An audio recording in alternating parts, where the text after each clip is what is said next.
Assalamualaikum warahmatullahi wabarakatuh kawan-kawan. Kami dari kelompok 13 dengan judul keputusan investasi. Jadi kami ingin mempresentasikan makalah kami melalui video berikut ini. Jadi kaidah yang pertama itu ada nilai sekarang bersih. Jadi model analisis yang digunakan untuk mengkaji kelayakan finansial investasi proyek, penambahan batu mangan atau model aliran kas ataupun cash flow. Proyek selama produksi menambah batu mangan dilakukan selama 13 tahun. Kaidah pokoknya digunakan dalam perhitungan biaya dan analisis keuangan ingin mengacu pada konsep ekuivalen yang pada dasarnya memberikan bobot permanen per meter waktu terhadap nilai uang diinvestasikan, seperti suku bunga, interest, dan laju pengembalian rate of return.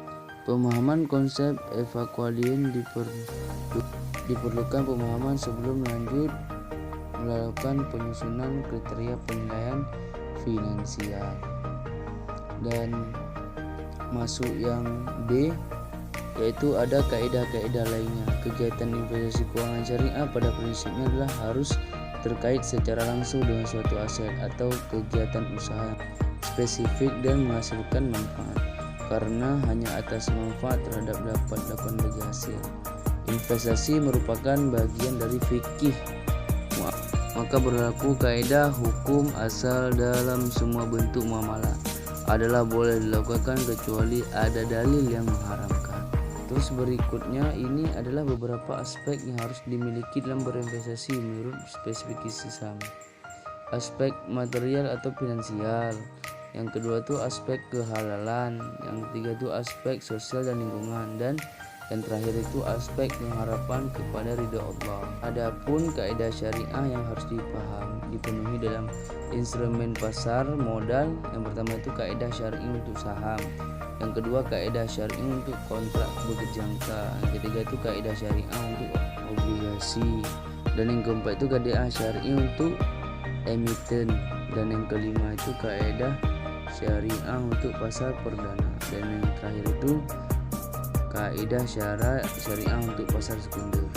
Dan materi selanjutnya akan dilanjutkan oleh teman saya. Baik, terus yang C ada pencatuan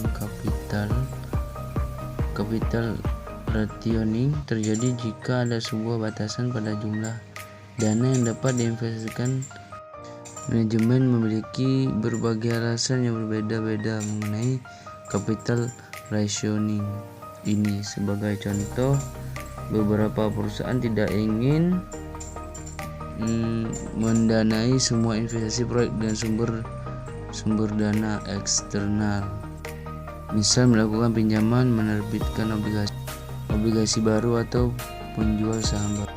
Mungkin hanya itu aja yang bisa kami sampaikan. Masih banyak kurang, kami mohon maaf sebesar-besarnya.